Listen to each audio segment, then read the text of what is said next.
Hukum ulayat hukum rakyat dalam upaya mengelola ulayat laut bagian sampai lanjutannya.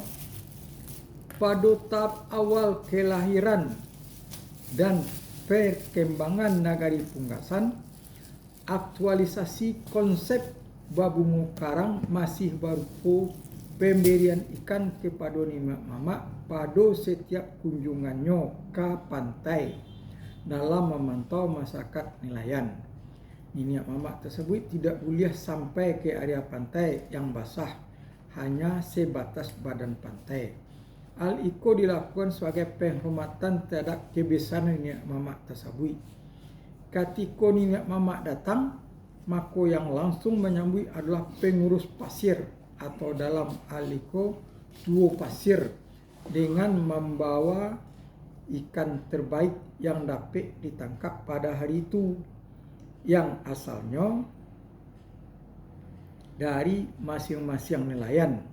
Jika niniak mamak sudah sampai ke area pantai yang diempas ombak, maka hal itu sudah merupakan hal yang tabu atau telah terjadi sesuatu yang luar biasa. Mengapa justru niniak mamak yang menerima bunga karang?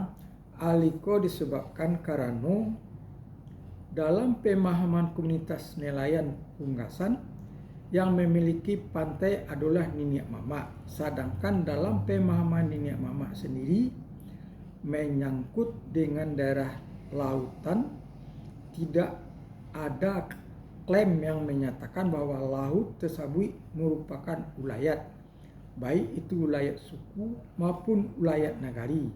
Mungkin dalam tahap awal perkembangan peradaban nagari punggasan, khususnya maupun Minangkabau umumnya, perkembangan teknologi mereka tidak dapat mengelola laut secara maksimal, sehingga penguasaan terhadap laut masih merupakan penguasaan bersama.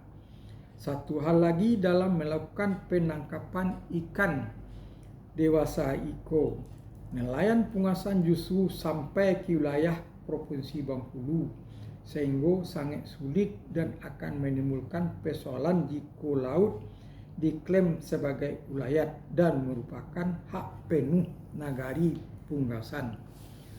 Pada tahap selanjutnya, aktualisasi konsep babungo karang berwujud penarikan persentase penjualan ikan untuk pembangunan nagari punggasan yang dijalankan oleh suatu badan yang dibentuk khusus oleh wali negari dan mempunyai kewenangan tertentu.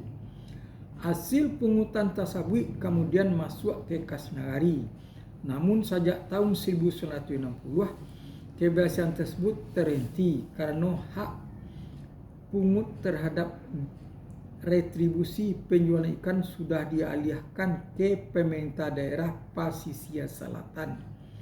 Hal itu mengakibatkan hilang sumber pendapatan nagari untuk membangun sarana dan prasarana publik maupun untuk membiayai jalan pemerintah nagari.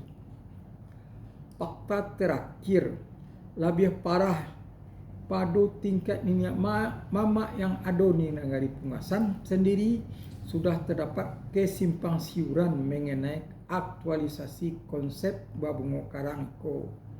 Bahkan lebih jauh, mereka tidak lagi mengerti dan mengetahui bagaimana sebetulnya aktualisasi konsep babungo karang tersebut. Selain sebatas pada pepatah adat saja, kesimpulan saja hak memungut bunga karang sudah diambil alih oleh Pemda, nagari-nagari kehilangan sumber pendapatan untuk menghidupi dan membangun nagari. Keterlibatan kaum perempuan dalam pengelolaan sumber daya alam kelautan di punggasan. Secara filosofis, keberadaan kaum perempuan dalam tatanan adat Minangkabau menempati posisi yang sangat bagus atau sangat rancak setara dengan kaum laki-lakinya.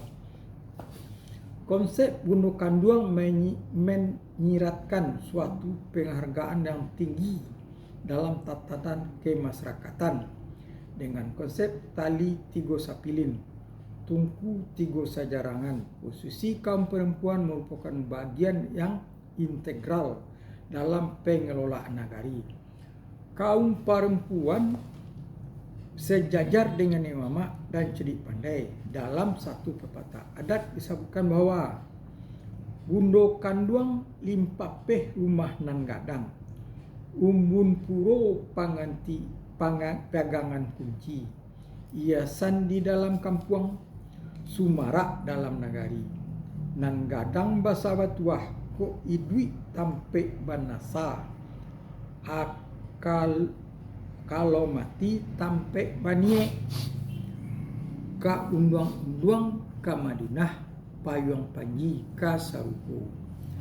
Kaum perempuan tiang rumah yang besar, maksudnya kaum perempuan tiang rumah gadang yang gadang, umbun puro pegangan kunci, iasan di dalam kampung, sumarak dalam nagari, yang besar banyak bertuah, kalau hidup tempat bernazar, kalau mati tempat berniat untuk peneduh ke Madinah untuk ganti payung ke Sarugo.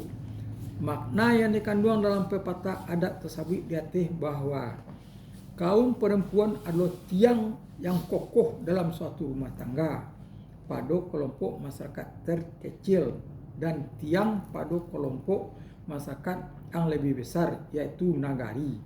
Sehingga keterlibatan kaum perempuan sangat diperlukan dalam membantu suatu bangsa yang kuat.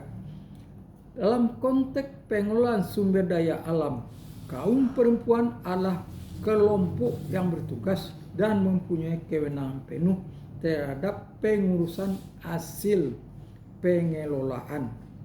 Lebih jauh dalam konseptualnya, yang memegang hak milik kolektif dari sebuah sumber daya alam adalah kaum perempuan. Walaupun pada kodratnya kaum perempuan mempunyai fisik yang lebih lemah dibandingkan kaum laki-laki. Namun demikian, dalam salah satu pepatah adat disebutkan bahwa perempuan Minangkabau adalah perempuan yang lembut, tapi dari kelembutan yang dipunyainya tersimpan ketegasan dalam bersikap. Pepatah sewana bakat orang tutuo sebagai berikut: samui tapi ja indak mati, alu tata ruang patah tigo. Samui, bahasa Indonesianya samui terinjak tidak mati, alu tersandung patah tiga. Fakta di lapangan, di lingkungan komunitas nelayan punggasan, kaum perempuan memainkan peranan ekonomi lapis kedua setelah mata ekonomi yang rutin dilakukan kaum laki-laki. Jenis ikan yang ditangkap oleh kaum lelaki di laut tidak hanya jenis ikan besar atau ikan gadang saja yang langsung dijual ketika pulang melaut, seperti halnya tumbuhan. Jenis-jenis tangkapan juga mengenal adanya musim. Itulah cerita hukum rakyat dalam upaya mengelola wilayah kaum di Kenagarian Pugasan, Pasisir Selatan.